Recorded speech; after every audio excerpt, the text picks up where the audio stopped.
नमस्कार, प्रभा साक्षी news network पर आप सभी का स्वागत है। देश के विभिन्न कोनों से होते हुए प्रभा साक्षी की चुनाव यात्रा फूलपुर संसदीय क्षेत्र में है। प्रयागराज से सटा फूलपुर संसदीय क्षेत्र कभी पंडित जवाहरलाल नेहरू का भी संसदीय क्षेत्र हुआ करता था। मेरे साथ स्थानीय समाजवादी पार्टी के कार्यकर्ता हैं। आइए समझते हैं उनसे कि कैसा चल रहा है चुनाव प्रचार और इस बार उनको क्या उम्मीदें हैं। जी भैया, आपका नाम जी? प्रखर यादव। प्रखर जी, अगर देखें हम तो यहाँ से पिछला चुनाव बीजेपी जीती थी। इस बार आप लोग भी काफ़ी दम लगा रहे हैं। राजनीतिक सामाजिक समीकरण साधने का प्रयास दोनों ओर से किया जा रहा है। क्या लग रहा है इस बार? इस बार यहाँ की प्रयागराज की जनता, फूलपुर की जो जनता है, बीजेपी को बहुत ही अच्छे वोटों से हराएगी। और वो हराने का कारण सिर्फ और सिर्फ इसलिए है बढ़ती महंगाई, छात्रों का उत्पीड़न। सबसे बड़ी जो यहाँ पे हो रही इस समय, प्रयागराज जो एक हब है छात्रों का इन्होंने इतना ज़्यादा उत्पीड़न करके रखा है। जहाँ 1700 रुपये में हम लोग अपनी फ़ीस भरते थे, इस समय वो 17,000 कर दी गई है। जो हम लोगों की 12,000 थी वो 48,000 कर दी गई है। महंगाई की मार इस तरह से चलती चली जा रही है कि हम लोग जो हमारे सीनियर हुआ करते थे, बुक्स खरीदा करते थे, हम लोग उनकी बुक्स से पढ़ लिया करते थे। तो अब क्या इन्होंने एक नया प्रथा ला दिया है कि नई बुक होगा, नया राइटर होगा। इस तरह की जो प्रथा लाए हैं, छात्र बहुत ज़्यादा आक्रोशित है। दूसरी चीज़ है कि नौकरियाँ, इन्होंने नौकरियों को जो वादा किया था, आज तक इन नौकरियां दे नहीं पाए, बल्कि नौकरियां घटाना इन्होंने चालू कर दिया। पहले शिक्षक हुआ करते थे 14 लाख 16 लाख, इस समय इनके शिक्षक हैं बचे हैं 13 लाख। इन्होंने नौकरियां दी नहीं, अपहरण नौकरियों से निकाल जरूर दिया लोगों को। बाजबरियन रिटायर कर देना, बाजबरियन हटा देना, जो इस तरह के मुद्दे चल रहे हैं, इस मुद्दे पे फूलपुर की जनता इस बार इनको वोट करेगी। महंगाई, किचन के मामले में चले जाइए, अगर घर पे आ जाइए, घर में आप किचन देख लीजिए।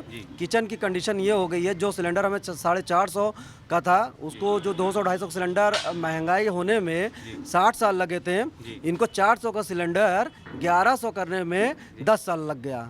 मतलब 10 साल में इन्होंने 1100 का सिलेंडर कर दिया है। सब्सिडी के नाम पर 48 रुपये देते थे, वो भी बंद है। तो 48 रुपये ये अपने घर पे रखें, 5 किलो राशन ये अपने घर पे रखें। हाँ भैया, हमें नौकरी दे दीजिए 15,000 रुपये की, हम लोग 15,000 की नौकरी करेंगे, अपना घर अच्छे से चला लेंगे। जी बिल्कुल। और चलिए, मैं अभी ठीक है समाजवादी पार्टी का कार्यालय है, लेकिन समाजवादी पार्टी छोड़ दीजिए, बीजेपी छोड़ दीजिए, एक युवा होने के नाते, मतदाता होने के नाते, भारत का भाग्य विधाता होने के नाते, इस चुनाव में आपके लिए मुद्दे क्या हैं बताइए। सबसे पहले तो आप देखिए कि इन्होंने 10 साल में 70 बार पेपर लीक करवाया। इससे पहले आज तक कभी इतना पेपर लीक नहीं हुआ। सरकारें बहुत सी आती रही, इनकी भी सरकारें, अटल बिहारी वाजपेयी जी की सरकारें थी 2 बार, तब भी पेपर इतना लीक नहीं हुआ जितना मोदी जी लीक करवा दिए, योगी जी लीक करवा दिए। जितनी बेरोजगारी का स्तर इनके कार्यकाल में बढ़ गया है, उतना आज तक कभी आज़ादी से अब तक नहीं बढ़ा। आज़ादी से अब तक कभी भी इतना बेरोजगारी नहीं हुई जितनी इस समय है। आप देख रहे हैं आज गरीब कैसे, दूध पर टैक्स, छाछ पर टैक्स, पनीर पर टैक्स, आटा पर टैक्स, हर जगह ये टैक्स लगा दिए हैं। आप हीरा खरीदने जाएंगे उस पर टैक्स जितना देंगे, उतना टैक्स आप ट्रैक्टर खरीदने जाएंगे उतना भी देंगे। तो ये गरीबों को, गरीबी नहीं हटाना चाहते हैं, गरीबों को हटाना चाहते हैं। और ये इलाहाबाद विश्वविद्यालय में एक हमेशा इसका गौरव रहा है कि यहाँ छात्र संघ हुआ करता था, जिसमें गरीब और गांव किसान के लड़के आकर के पढ़ के लिख कर अपनी सोच को बताकर, विचार को बता करके एक देश का, प्रदेश का, जिले का नेतृत्व करते थे। बड़े बड़े नेता यहाँ इलाहाबाद विश्वविद्यालय ने दिए हैं, प्रधानमंत्री तक दिए हैं। इन्होंने छात्र संघ को इसलिए बंद कर दिया, कोई गरीब का लड़का बन के नेता ना बन जाए, हमसे सवाल ना करते। भाजपा आज 10 साल में कितनी बार इंटरव्यू दिए मोदी जी। मोदी जी मन की बात करते हैं, कभी किसी जनता की मन की बात नहीं सुने। हमेशा हिंदू मुसलमान करते हैं, पाकिस्तान हिंदुस्तान करते हैं।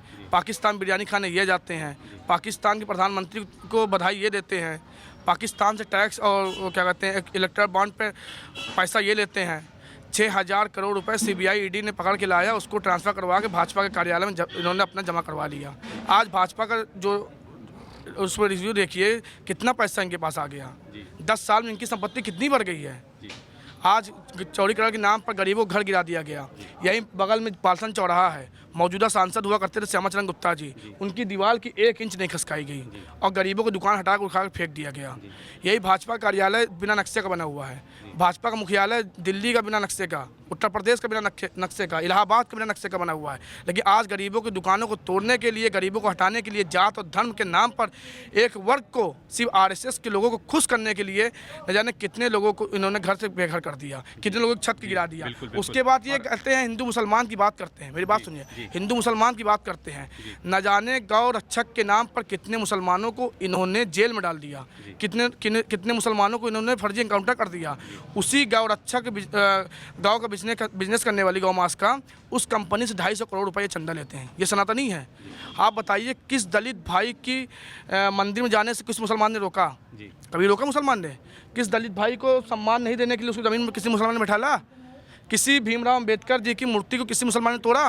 तोड़ने वाले आरएसएस के लोग हैं। और आज दलित के और मुसलमान के नाम पे लड़ाते हैं, हिंदू और मुसलमान के नाम पे लड़ते हैं। हमारे राष्ट्रीय अध्यक्ष समाजवादी पार्टी के माननीय अखिलेश यादव जी मंदिर जाते हैं कन्नौज में दर्शन करने के लिए, उस मंदिर को गंगा जल से धुलवाते हैं।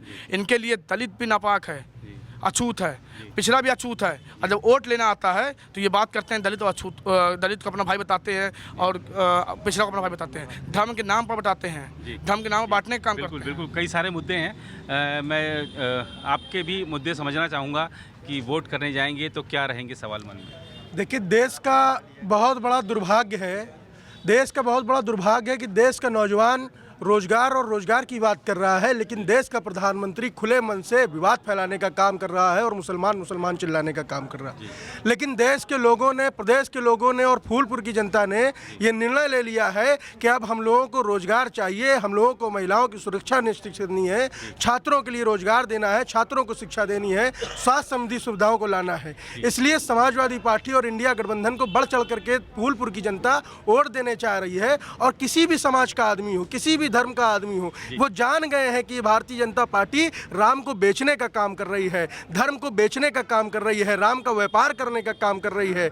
अब समाजवादी पार्टी और इंडिया गठबंधन के पक्ष में पूरे देश की जनता एकजुट हो चुकी है और भारतीय जनता पार्टी के लोग वोट मांगने के लिए उनके प्रत्याशी सही से नहीं निकल रहे हैं बिना अपने लोगों के लिए। उन्हें डर है कहीं देश की जनता, प्रदेश की जनता, फूलपुर की जनता उन्हें रोजगार के नाम पर, सुरक्षा के नाम पर दौड़ा न ले, इसलिए वो प्रचार करने नहीं निकल रहे हैं। दौड़ा न ले। और भाई साहब ने अभी सुरक्षा की बात करी, महिला सुरक्षा एक बड़ा मुद्दा होता है। आपको लगता है कि पिछला जो 10 साल का कार्यकाल, चाहे मोदी जी का रहा हो, 7 साल योगी जी को हो गए, तो महिला सुरक्षा के मामले में स्थिति बेहतर हुई है या खराब हुई है? बताइए। बिल्कुल बेहतर नहीं है, बहुत ज़्यादा खराब हो चुकी है।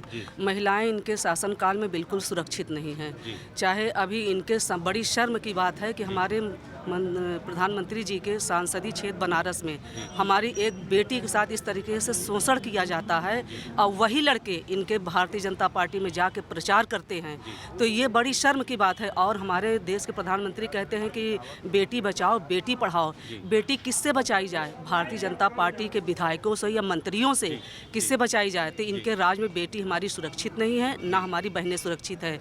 और जिस तरह से इन्होंने कोरोना काल में महिलाओं के गले से मंगलसूत्र उतरवा लिए, उन्होंने बेच के अपने बच्चों का, पति का इलाज कराया, उससे भी वो पीड़ित हैं। हम लोग घर घर जाके चुनाव प्रचार कर रहे हैं, वहाँ के महिलाएं, हर समाज की महिलाएं कहती हैं कि हम लोगों को अपने घर में चोर साबित कर दिए बीजेपी के लोगों ने। जो हम लोग अपने पति से, पिता से, बच्चों से पैसे को चुरा कर संदूक और बक्से में रखे थे, उस पैसों को इन्होंने और नोटबंदी के दौरान उस पैसों को निकलवा दिया और लोगों के नज़र में, अपने परिवार के नज़र में हम लोग चोर हो गए।